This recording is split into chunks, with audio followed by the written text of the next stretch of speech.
Quand tu épouses quelqu'un, c'est à ce moment-là que tout ton véritable caractère va se révéler. Tu penses que tu es patient maintenant? Attends de te marier. Tu penses que tu es gentil? Attends de te marier. Tu penses que tu n'es pas impoli? Attends de te marier. Quand tu te maries, tous tes défauts de caractère vont se révéler parce que quelqu'un va être juste devant toi 24 heures. Est-ce facile d'être gentil pendant 1 heure par jour? Est-ce que c'est facile d'être gentil pendant 3 heures lors d'un rendez-vous? Si.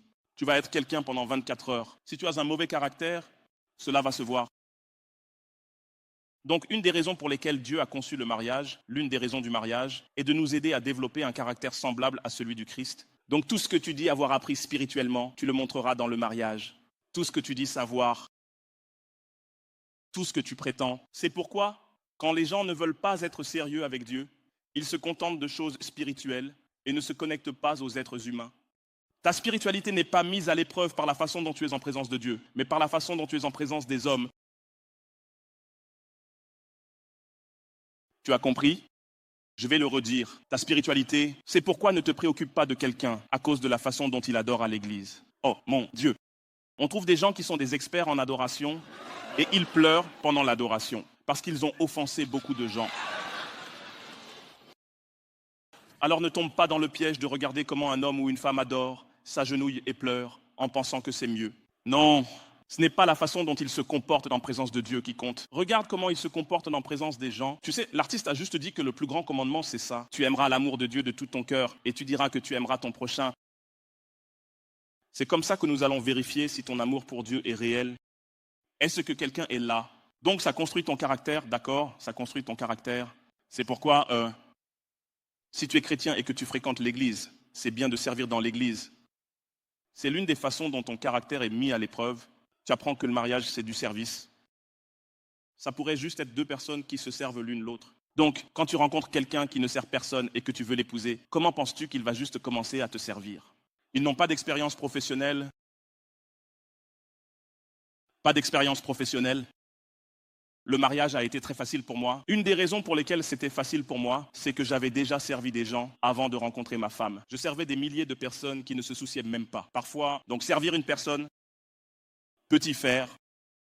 Ma femme servait aussi dans une église pour enfants à l'époque. Je n'aurais même jamais pu aimer quelqu'un qui n'était pas dans le service. Je n'ai jamais aimé ça parce que le mariage, c'est deux personnes qui se servent l'une l'autre. Je vois même des hommes aujourd'hui qui ne peuvent pas servir à la maison. Ils disent comment puis-je faire la vaisselle? Je suis le chef machin truc du village d'Otokolo. Je ne peux pas regarder ça. Je suis un mâle alpha. Je déteste comment ce mot est utilisé de nos jours. Et peu importe à quel point tu es un mâle alpha, tu ne peux pas être plus alpha que l'alpha et l'oméga. Jésus est appelé l'alpha et l'oméga dans le livre de l'Apocalypse. Tu ne peux pas être plus alpha que lui. S'il lavait les pieds, les gars, tu peux laver la vaisselle. Si Jésus, l'alpha et l'oméga, lave les pieds et que laver les pieds était le travail pour le moindre serviteur, le plus petit des serviteurs, parce que c'est Israël, partout il y avait de la boue rouge. Si des gens viennent te rendre visite, leurs jambes étaient pleines de boue rouge. C'était le plus petit, le serviteur junior qui les rencontre à la porte. Et enlève tous ses vêtements pour leur laver les pieds. Si Jésus s'est humilié à ce niveau pour laver les pieds de ses subordonnés, les gars, être un mâle alpha ne veut pas dire que tu ne peux pas laver la vaisselle. Service. Donc il m'était facile de servir. Demande à ma femme, je la porte quand elle mange. Je prends ses assiettes pour les ramener à la cuisine. Parfois, elle disait, ah, j'ai dit, qu'est-ce qu'il y a? Ça ne te diminue pas quand tu es en insécurité, de penser que le service est pour des gens inférieurs. Jésus a dit, celui qui doit être grand parmi vous, laisse-le servir les grandes personnes ici. Est-ce que quelqu'un comprend ce que je dis? Deux serveurs, c'est à ça que sert le mariage. Deux serveurs. D'accord, numéro. Qu'est-ce que je suis dans collaboration? Deux valant mieux qu'un. Donc, ils ont une bonne récompense pour leur travail. Donc, le mariage est conçu pour que deux personnes travaillent ensemble. Tout est plus facile quand deux personnes le font. Si deux personnes portent ce podium, elles l'emmèneront plus loin que si une seule personne le porte. Tout est plus facile quand deux personnes le font. C'est ça. C'est pourquoi je respecte les personnes qui sont des parents célibataires. Parce que même faire du parenting avec un bon partenaire, c'est difficile. Parfois, j'ai envie de donner mes enfants comme une semence. Est-ce que quelqu'un se sent comme ça maintenant? Qui sont ces gens? D'où viennent-ils? joyeux, R&D. Ils sont infatigables, agités, et ils mangent tout le temps. Tout le temps. Juste, donc, être parent avec un partenaire aimant et solide et déjà exigeant. Alors, imaginez le faire seul, ou imaginez le faire avec un partenaire peu coopératif. Un partenaire, c'est fou. Donc la collaboration, et quand vous collaborez sur quoi que ce soit les finances ou autre, ça fonctionne mieux. Et l'ordre numéro 2, nous devons être clairs sur la personne dans le mariage. D'accord? Sur qui? Donc la personne que vous choisissez ou avec qui vous vous mariez. Le succès d'un mariage est déterminé par la qualité des personnes qui y sont impliquées. C'est aussi simple que ça. Qui est la personne avec qui vous êtes? La personne peut-elle durer? Il n'y a pas de mauvaise personne en mariage. Il n'y a que des incompatibilités. Cette personne avec qui vous ne pouvez pas vous marier, quelqu'un d'autre pourrait être capable de l'épouser. Vous savez, il y a des femmes qui ne veulent pas marcher. Vous savez, il y a des hommes qui ne veulent pas que les femmes marchent. Vous voyez, ce devraient être les personnes qui devraient se marier. Il n'y a de problème que lorsqu'une femme qui ne veut pas travailler est avec un homme qui veut que sa femme travaille. Je ne sais pas si vous comprenez ce que je dis. Il n'y a pas de mauvaise personne. Il n'y a que des incompatibilités. Il y a des femmes qui veulent travailler et il y a des hommes qui veulent que leurs femmes parlent. Il y a des hommes qui ne veulent pas travailler. Certaines femmes ne se soucient pas que leurs hommes ne travaillent pas. Ça peut sembler drôle, mais j'ai vu tout ce que vous pouvez imaginer dans ce métier. Nous avions une femme qui payait un salaire à son mari. Non, pas même mari ou petit ami. Ils n'ont jamais été mariés. Alors imaginez quel serait son package quand il se marie. Si son petit ami recevait une allocation, je ne rigole pas, elle le payait parce qu'il était au chômage, elle le payait, son petit ami. Vous voyez, tout est possible. Il suffit de s'assurer que l'incompatibilité est correcte. J'espère que vous le savez. À raison, j'espère que vous le savez. Il y a des gens qui aiment le mariage à distance. Ils ne veulent pas vivre dans la même ville. Oh, mon Dieu, il y a des gens comme ça. Ils disent, oh, je ne peux pas imaginer vivre dans la même maison avec quelqu'un pendant 24 heures. J'aimerais que ma femme soit dans une autre ville. Donc, quand on se manque après quelques mois, on revient et on passe 1 ou 2 semaines ensemble, ou peu importe. Et les gens sont comme ça. Il n'y a pas de mauvaises personnes, juste des mauvais choix. Il y a des hommes traditionnels qui veulent que les femmes s'occupent de la cuisine et du ménage de manière obligatoire. Il y a des gens qui croient, oh, nous devons tous les deux partager la maison. Il n'y a juste personne de mal ou de bien. C'est juste une question d'adéquation. Donc, ne vous inquiétez pas. Vous pouvez épouser n'importe qui et maintenant obtenir les résultats que vous souhaitez. Non, à partir du moment où vous épousez une personne, cela détermine les résultats que vous obtenez. Donc c'est là que le problème se pose. Les gens veulent épouser n'importe qui et choisir n'importe quel désir. Non, à partir du moment où vous choisissez la personne, cela impose une limitation sur les résultats que vous allez obtenir si vous épousez une poule. Voler haut et loin n'est pas à l'ordre du jour. Nous allons gratter, nous allons ramper. Est-ce que quelqu'un comprend ce que je dis? Si tu épouses un aigle, tu ne peux pas avoir peur des hauteurs. Parce que voler haut, c'est tout ce que nous faisons, planer. C'est tout ce que nous faisons. Vous comprenez ce que je dis? Donc, vous ne pouvez pas choisir n'importe qui, ou laissez-moi dire, vous ne pouvez pas choisir n'importe qui, mais vous ne pouvez pas choisir le résultat. Vous ne pouvez pas choisir le résultat. La personne, je partage toujours cette histoire commune. Je suis sorti voler une fois dans l'avion, et il y a cette barrière qu'ils mettent dans les sièges, et quand nous montons dans l'avion, nous aimons généralement nous voir. Donc nous avons vu que l'avion avait 2 boutons pour descendre de chaque côté. Mais nous essayons d'appuyer, ça ne descendait pas. Alors nous avons demandé à l'agent, comment fait-on pour faire descendre cette barrière? Ils ont dit, vous devez tous les deux appuyer sur le bouton de descente en même temps pour que ça descende. On dit, comment fait-on pour le faire monter? Il y a une personne qui peut le faire monter. Donc pour que le mariage fonctionne, 2 personnes consentantes doivent coopérer. Pour que tu échoues, il suffit d'un idiot. Une personne peut te faire sentir que cela signifie que tu peux être formidable. Si tu épouses la mauvaise personne, tu échoueras dans ton mariage. Regarde, je vois des gens choqués. En tant que pasteur, j'ai tout fait correctement. Je me suis préparé, j'ai jeûné, j'ai prié, j'ai économisé, j'ai marché, j'ai résolu. Tout ce que tu as enseigné, je l'ai fait, sauf choisir la bonne personne. Sauf choisir la bonne personne, parce que tu peux être formidable. Si tu ne choisis pas une super équipe, tu ne réussiras pas. Donc j'ai tout fait correctement, sauf qui tu as choisi. Sauf qui tu as choisi. Je ne peux pas compter combien de personnes formidables j'ai vues s'effondrer, parce qu'elles n'ont pas choisi quelqu'un comme elles. Et parfois, quand tu es une très bonne personne, la tentation est de choisir une personne horrible, parce que parfois, les très bonnes personnes ne sont pas douées pour recevoir. Si tu es un grand donateur, tu cherches généralement un projet. Tu cherches quelqu'un qui a besoin de toi. Ce que tu dois t'assurer, c'est qu'ils ne soient pas du genre à avoir besoin de toi pour toujours. Qu'ils contribueront aussi à toi, parce que tu n'es pas une ressource illimitée.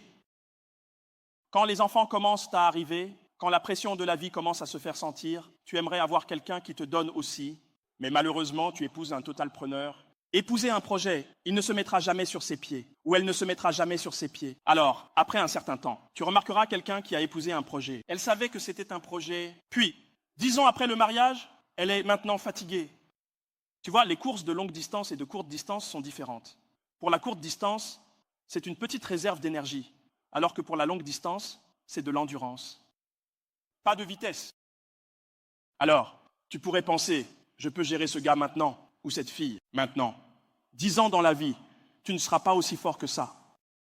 C'est pourquoi je dis aux gens de se marier tôt et d'avoir des enfants tôt. Plus tu es vieux, quand ils parlent de la femme de ta jeunesse dans la Bible, ils savent ce qu'ils veulent dire. Je souhaite pouvoir faire en sorte que tout le monde se marie le plus tôt possible. Je le souhaite. On ne fait pas ça. Tu ne sais pas de quoi tu parles. Même pour les hommes et les femmes, le meilleur moment pour votre corps d'avoir des enfants, c'est dans la vingtaine. Marie, la mère de Jésus, est tombée enceinte à 13-14 ans. La Vierge Marie dont nous parlons, c'est celle de Jésus-Christ. Elle avait 13-14 ans. Éviter le sexe avant mariage, comme la Bible le dit, ce n'est pas de la vieillesse dont tu parles. Ils n'avaient pas prévu que tu aurais 40 ans et que tu serais célibataire. Ce n'est pas ça. Oui, les gens ne savent pas que quand ils disent non, pas de relation sexuelle avant le mariage, ils s'adressent aux adolescents. Des gens de 13-14 ans essaient de se marier à 16 ou peu importe, pas à 36. Ce n'était pas l'intention. Sa femme. De votre jeunesse, votre corps est au meilleur. Donnez naissance à 20 ans. En tant qu'homme, élevez des enfants du mieux que vous pouvez à un âge approprié, c'est ce qu'ils attendent. Vous ne devriez pas avoir de difficulté à payer des frais ou à vous former. Élevez des enfants physiquement, mentalement et émotionnellement exigeants. Donc vous ne pouvez pas le faire efficacement à un âge avancé. Mais pour ceux d'entre vous vos parents avaient beaucoup d'enfants, vous avez vu comment ils ont élevé votre aîné. Vous savez, ce n'est pas comme ça qu'ils élèvent le dernier. Pour le premier, vous serez toutes les premières filles, comme Pété, les premières filles. Vous le ferez. Vous apprendrez tout. Vous êtes la femme de ménage senior de la maison. Vous balayerez, vous laverez la voiture. Vous ferez tout ce que vous devez faire. Vous ne connaissez pas votre première fille? Par le deuxième enfant, vous sortez par la torture par le dernier. Si ça te plaît, tu as du bon sens, c'est ton affaire. Si tu ne veux pas être utile, c'est ton problème. Si tu ne veux pas être utile, c'est ton problème. Parce que l'énergie baisse. Personne ne vous dit que l'énergie baisse. Après un moment, vous n'avez tout simplement pas le temps de voir. Vous parvenez littéralement à rentrer chez vous. Quelqu'un veut faire ses devoirs. Dis juste à ton professeur qu'il ferait mieux de t'enseigner parce que j'ai de la pression au bureau, j'ai un prêt hypothécaire, j'ai des choses auxquelles je pense, donc l'énergie est plus basse. Mariez-vous à temps, les gars. Vous voyez, c'est à vous de déterminer ce qu'est le succès dans la vie. Les hommes font cette erreur, le succès, c'est l'argent. Non, ça va, c'est un tout donc. L'argent n'est qu'un aspect de ça. Donc si tu te concentres uniquement sur beaucoup de femmes, parce que les hommes ont un esprit unidimensionnel, alors les femmes pensent quoi? Laisse-moi régler un problème et je sortirai. Non, la vie ne te donne pas ça. Oh, j'aimerais que la vie soit comme ça. J'aimerais que la vie te permette de gérer les problèmes un par un. Oh, ce serait tellement bien. Mais parfois, vous voyez que tout s'effondre ou bouge en même temps. Vous luttez avec vos finances et votre santé vous appelle, vous gérez votre santé. Alors les relations commencent Alors les enfants commencent les leurs. Donc tu ne peux pas dire, oh, laisse-moi finir mes finances avant de chercher une femme. À ce moment-là, tu seras en retard. Tu auras la quarantaine ou la fin de la trentaine. J'ai un fils maintenant. Il a environ 9 ans ou 8 ans ou quelque chose comme ça. L'amour pour la guerre. Il sait tout à propos du football. Tu vas regarder Mbappé. Sur YouTube, tu veux maintenant pratiquer Dis papa Mbappé.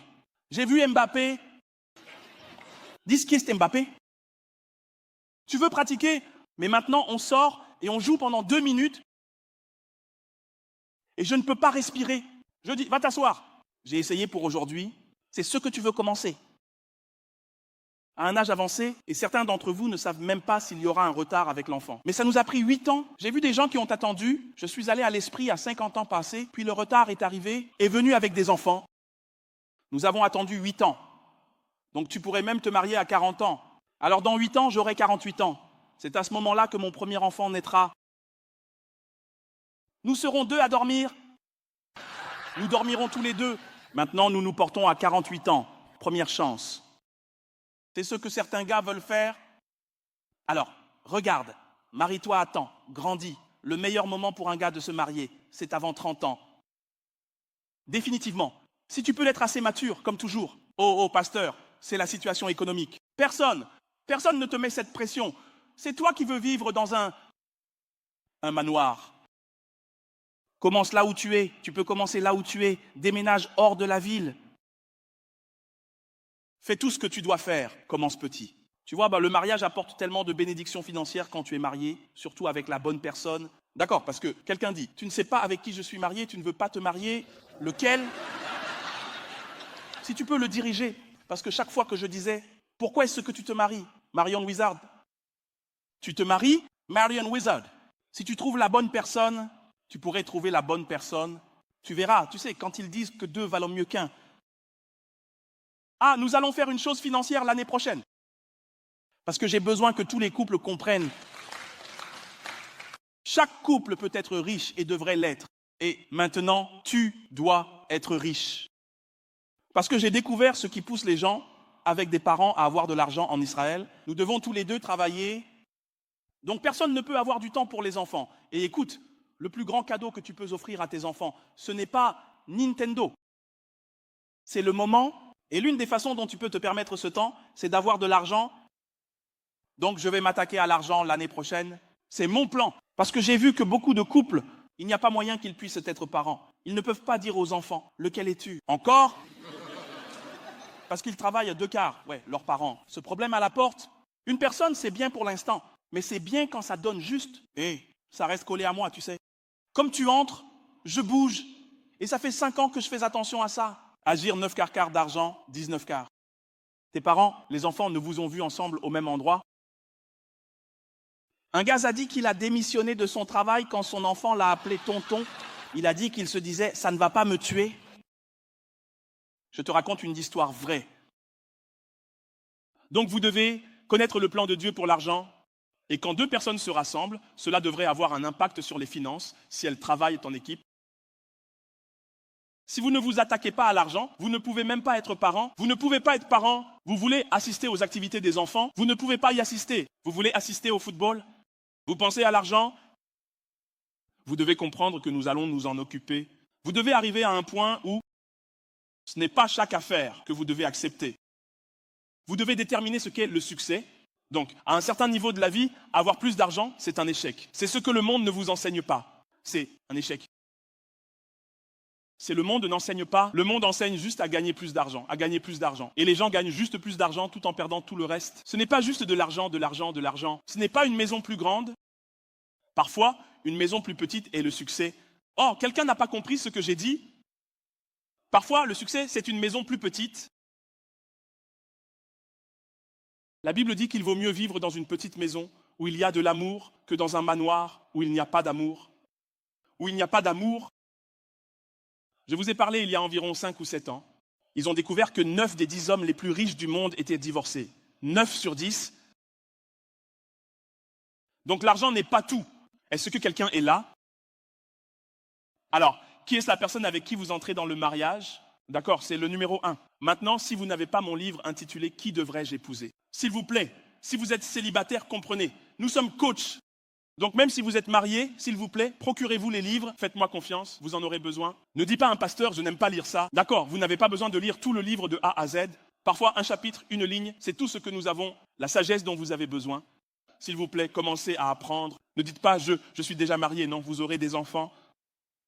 Je suis toujours un autre. Pasteur, vous nous avez tellement aidés quand nous sommes célibataires. Ce n'est pas parce que vous êtes marié que vous avez besoin de moi. Ils pensent que le mariage est le but. Être marié n'est même pas le but, c'est d'être marié avec succès. Il y a beaucoup de gens qui sont mariés, mais même eux souhaiteraient être célibataires. Je ne veux pas vous dire que je prie en fait pour rester célibataire. Ils disent, Seigneur, peu importe comment tu veux le faire, Seigneur, fais juste que ta volonté soit faite. Quoi qu'il en soit, tu vois comme il te plaît de me rendre célibataire à nouveau. Vas-y Seigneur, votre fille est prête. Alors, vous suivez ça les gars. Alors, le livre « Qui devrais-je épouser ?» J'ai parlé des qualités à rechercher chez la personne. La plupart des jeunes ne savent pas, ils ne peuvent pas exprimer ce qu'ils veulent. Et ils sont tellement bombardés par les films, la musique et les tendances qu'ils ne peuvent pas s'exprimer. Les célibataires les font asseoir. Ceux qui sont célibataires, asseyez-vous avec une personne célibataire. Votre partenaire idéal, la plupart d'entre eux ne peuvent pas. Ce que vous allez entendre, ce sont des choses étranges. Il doit être grand. Il doit être grand. C'est la description la plus étrange que j'ai jamais entendue. Il doit être grand. Grand, beau, ce ne sont pas des descriptions de qui que ce soit. Ils sont grands, je suis des voleurs. Ils sont grands, dealers de drogue. Ils sont grands, tueurs. Ils sont grands, toxicomanes. Grand, ce n'est pas une description. Vous devez aussi exprimer ce qui est important. Ce n'est pas que la personne ne peut pas être grande, mais vous devez vous concentrer sur les choses essentielles. Quelles sont les choses importantes? La taille arrive très loin sur la liste. Grand, au lieu de grand, fait tolérant. La tolérance est beaucoup plus précieuse dans un esprit et une conversation durable. Je n'ai jamais vu un couple marié depuis 20, 30 ans avec succès, et quand vous leur demandez quel est le secret de ces 30 années de mariage, et l'homme dit « Ah, pasteur, la taille de cet homme nous a aidés. Je ne l'ai jamais entendu de ma vie. » Pourtant, chaque fille à qui nous disons « Cela n'a aucune importance. » Vous savez ce que j'appelle aucune importance? Dans un mariage réussi, la taille n'a aucune importance. Palier, aucune. Addition, quoi qu'il en soit. Ça ne fait pas de parents, ça n'aide pas à élever des enfants. Zéro. Zéro valeur. Mais tout le monde va d'abord l'écrire sombre. J'ai dit, le teint de ce gars, vraiment, il doit être un homme bien. Vous voyez, ce sont des choses qui vous sont projetées. Ce ne sont pas vos idées originales. J'espère que vous le savez. L'idée que la plupart des gars ont d'une jolie dame, vous voyez, leur a été donnée par des films et des concours de beauté et des mannequins. Le gars moyen veut vérifier jaune, grand, mince. Tu penses que tu as eu cette idée? Tu n'es pas venu avec, ils t'ont mis cette idée dans la tête. Et beaucoup de gens ont raté de bonnes femmes parce qu'elles ne correspondent pas à ce modèle. Ce n'est pas toi. Fais le comportement de la femme. Honnêtement, ils l'ont projeté. J'ai failli rater ma femme. J'ai une vidéo complète sur YouTube. Si tu n'es pas abonné à ma chaîne YouTube, fais-le tout de suite. Où nous parlons de la question, l'attraction physique a-t-elle vraiment de l'importance? J'ai failli rater ma femme. Je pensais qu'elle n'était pas assez mince. J'aimais tout chez elle, mais je ne pensais pas qu'elle était assez mince. Tu vois, après maintenant, je suis marié depuis 2 semaines. Il y a quelques jours, c'était notre 19e anniversaire de mariage. Ouais, le 3 septembre. Et tu sais quoi? Je lui dis toujours ça. Tu es plus mince maintenant, Abby, qu'à cette époque. Et elle me dira non, que je suis plus gros maintenant qu'à l'époque. Tu comprends? J'ai failli ne pas l'épouser à l'époque. Parce que je pensais qu'elle n'était pas assez mince. Maintenant, je l'aime tellement. Dans mon esprit, elle est définitivement plus mince. Maintenant, elle a dit, non, je suis beaucoup plus grosse qu'à l'époque. Mais je l'aime beaucoup plus.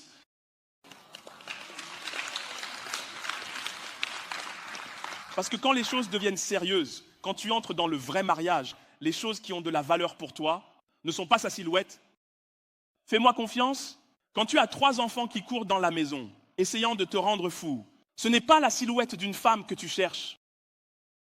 C'est une femme qui peut s'occuper de ses 3 enfants sans stress et qui a encore du temps pour toi. C'est ça qui aura de la valeur pour toi. Quelqu'un me comprend et je n'ai jamais vu quelqu'un vouloir divorcer. Et si quelqu'un ne divorce pas, il dit que mon mari n'est plus bien. Donc au lieu d'un homme séduisant, ce que tu veux vraiment, c'est un homme fidèle. Parce que dans de nombreux cas de divorce que j'ai traités, ce que j'entends, c'est que l'homme n'est pas fidèle. Tu vois, mais quand tu demandes aux femmes, que veux-tu aujourd'hui? Je veux un homme séduisant, je ne sais rien sur le mariage. Un homme fidèle a plus de valeur pour toi qu'un homme séduisant. Quelqu'un comprend ce que je dis? Un homme fiable, c'est plus important. Est-ce que quelqu'un comprend ce que je dis?